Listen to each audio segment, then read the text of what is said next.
मेरी पत्नी 17 साल की खूबसूरत सुंदर थी और मेरी 21 साल की बहुत गोरी और बेहद खूबसूरत लड़की से प्रेम थी, जो मुझे दिखती थी और मेरे पति की नज़र में बहुत लंबे समय से समानताएं थी। और उनके सर पर बाल भी नहीं थे। मेरे साथ अच्छा नहीं था, वह हमेशा से नाराज़ थे। शादी की पहली रात को उन्होंने मेरे साथ जो किया वह अच्छा नहीं था। मेरा खून निकल रहा था और वह चले गए। उन्होंने पलटकर भी नहीं देखा। जी हाँ दोस्तों, यह बात उस समय की जब मैं ग्रेजुएशन में पढ़ाई कर रही थी। तो मेरी बड़ी बहन को लड़के वाले देखने आए थे। उन्होंने मेरी बहन को पसंद कर लिया था और शादी फिक्स कर दी थी।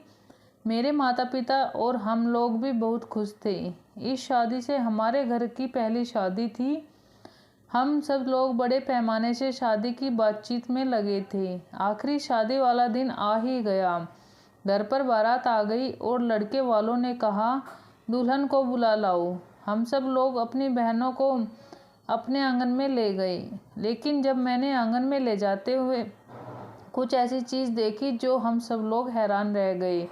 वहाँ पर कोई नहीं था, केवल एक पत्र मिला जिस पर लिखा था, पूजनीय पिताजी और माताजी, मेरी यह शादी नहीं हो सकती। मैं किसी और से प्यार करता हूँ और मैं घर छोड़कर उसके साथ भाग रहा हूँ। किसी तरह मुझे मनाने की कोशिश किया जा रहा है। अब मैं वापस नहीं आऊँगा। यह सबने मेरी माँ की किया धरा है। मेरी माँ ने कहा कि एक ही उपाय है कि तुम दूल्हे को पत्र भेजो। अब क्या किया जाए? वो बेइज्जती होगी पूरे समाज में। अब हम लोगों के हाथ में ही है। मेरी तो कुछ समझ में नहीं आ रहा था कि अब मैं क्या करूं। मैं माँ को भी नहीं बता सकती, क्योंकि हम लोगों की पसंद का सवाल था कि मैं दुल्हन के कारखाने में स्थित थी और मैंने यह शादी कर ली थी। मैंने सोचा, जब मुझे पता चलेगा तो क्या होगा। मैं घूंघट और रात को अपने होटल में अपनी बड़ी बहन को बुलाऊं। जब दोस्त आए और उसने घूंघट उठाया तो तुमसे उसकी छोटी बहन से पूछा कि तुम यहाँ क्या कर रही हो? तुम अपनी बड़ी बहन को बुलाओ। मैंने अपने पति को सब कुछ सच सच बता दिया। यह सुनने के बाद वह बहुत तेजी से गुस्सा हुआ और मेरे मुंह पर 2-3 बार जोर से लगा दिया और मैं कहीं पर गिर गई। मेरा बहुत तेजी से खून गिर रहा था, लेकिन उसने मेरी तरफ ध्यान भी नहीं दिया और बहुत चिल्लाया और कमरे से बाहर निकल गया। मैं रात भर रोती रही और मैं कर भी क्या सकती थी। आखिरकार हम लोगों की ऐसी हालत हो गई कि कई महीनों तक उन्होंने मुझे माना नहीं, क्योंकि आज तक हम लोगों का कोई बच्चा नहीं है।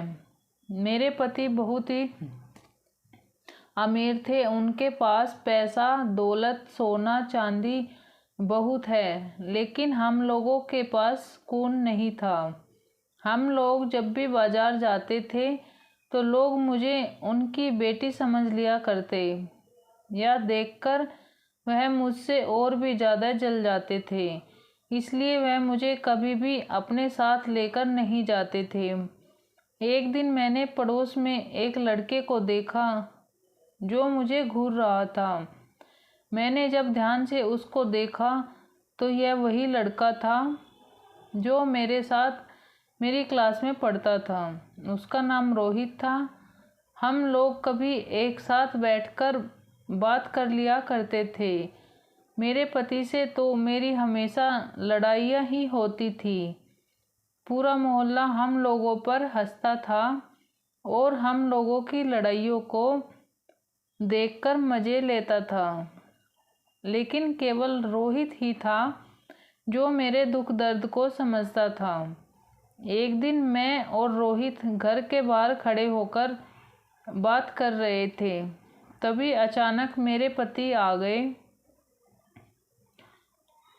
और उन्होंने हम दोनों को देख लिया।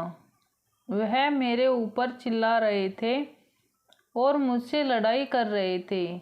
मैंने उनसे कहा कि मैं अब कभी उससे बात नहीं करूँगी, लेकिन वह मेरी बात सुनने को तैयार नहीं थे। बहुत ज़ोर ज़ोर से चिल्ला रहे थे, जिसकी वजह से उनका बीपी बहुत हाई हो गया था। वह चिल्लाते हुए पानी की तरफ जाने लगे। तभी उनका पैर फिसल गया। वह पानी से फिसलकर सीधा नीचे गिर पड़े। मेरी तो समझ में नहीं आ रहा था कि अब मैं क्या करूं। मैंने सोचा क्यों ना रोहित की मदद ली जाए। कोई और मोहल्ले वाले तो मेरी मदद नहीं करेंगे। इसलिए मैं तुरंत ही अपने पड़ोस से रोहित को बुलाकर लाई और हम दोनों तुरंत उनको हॉस्पिटल ले गए। हॉस्पिटल ले जाने के बाद डॉक्टर ने मुझसे कहा कि आपके पति कोमा में चले गए। अब भगवान ही इनकी रक्षा करे। मैं भगवान से बहुत प्रार्थना करने लगी, इनको जल्दी से ठीक करना। मैंने और रोहित ने दिन रात उनकी सेवा की।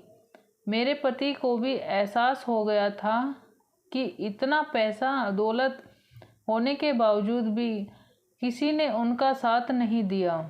सिर्फ रोहित और मेरी पत्नी ने मेरा इतना साथ दिया।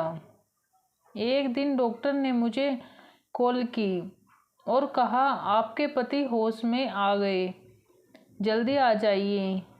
मैं और रोहित जल्दी से हॉस्पिटल पहुँचे।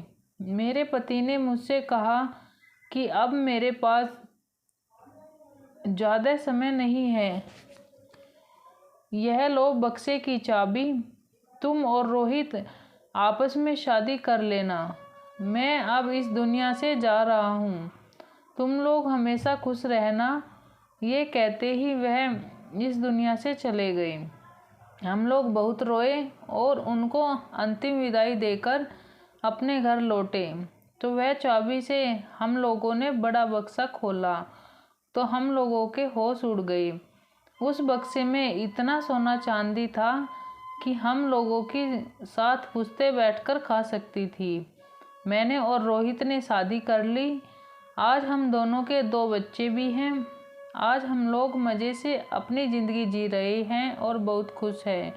दोस्तों, अच्छे इंसान के साथ हमेशा अच्छा ही होता है। ज़िंदगी में आप सिर्फ भलाई करते रहिए, वह भलाई का फल आपको एक दिन ज़रूर मिलेगा। तो दोस्तों, आज की कहानी आपको कैसी लगी कमेंट करके ज़रूर बताना।